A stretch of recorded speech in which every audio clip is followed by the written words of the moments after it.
Welcome to the Deep Dive. Today we're really getting into the Guadalupe River flood. We're looking at the sources you've shared to understand the key facts, what's actually happening on the ground. And I mean, right off the bat, the human cost is it's devastating.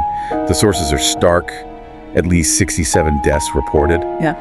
And 21 of those were children. Yeah, it's incredibly hard to hear those numbers. And there's that specific detail, too, about Camp Mystic. Oh. 11 campers and one counselor still missing. It's still missing. It just highlights how fast these things can happen, especially in, recreational areas near water. Just terrifying. Absolutely. And the sources you looked at, they give some context for why it was so bad, right? The environmental factors. Exactly. They really paint a picture of extreme conditions. We're talking up to 15 inches of rain. That's, 38 centimeters? 15 inches, wow. Yeah, in just a few days, which, for context, that can be like a quarter of their annual rainfall. It's a huge amount of water very quickly.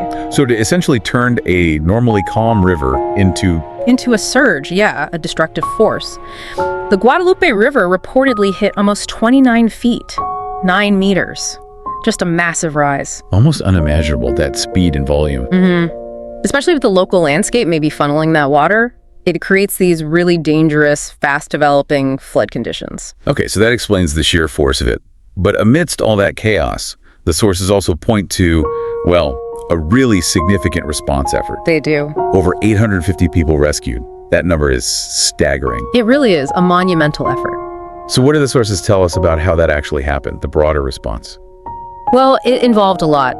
Airlifts for people stranded, swiftwater rescue teams working in really dangerous currents. Often, still pretty hazardous out there. Right. Must have been incredibly dangerous for the rescuers, too. Absolutely. It highlights the scale of coordination needed. Wow. Local, state, possibly federal assets working together very quickly. And on that note, the government response.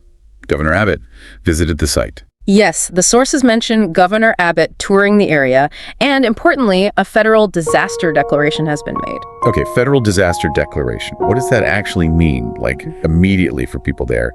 And how fast does that help arrive? Well, it's crucial because it unlocks federal funding, resources for recovery, rebuilding, but the sources also suggest it's not instant.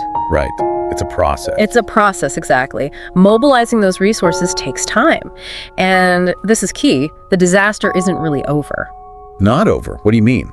There's still a flood watch in effect. That means conditions are still ripe for more flooding, and more rain is actually forecast. Oh, wow. So they're worried about renewed flooding. Definitely. Authorities seem quite concerned about that possibility, which, complicates everything. Rescue and recovery are still active, especially for those still missing from the camp. So the situation is still very much evolving. Very much so. Highly dynamic, still challenging.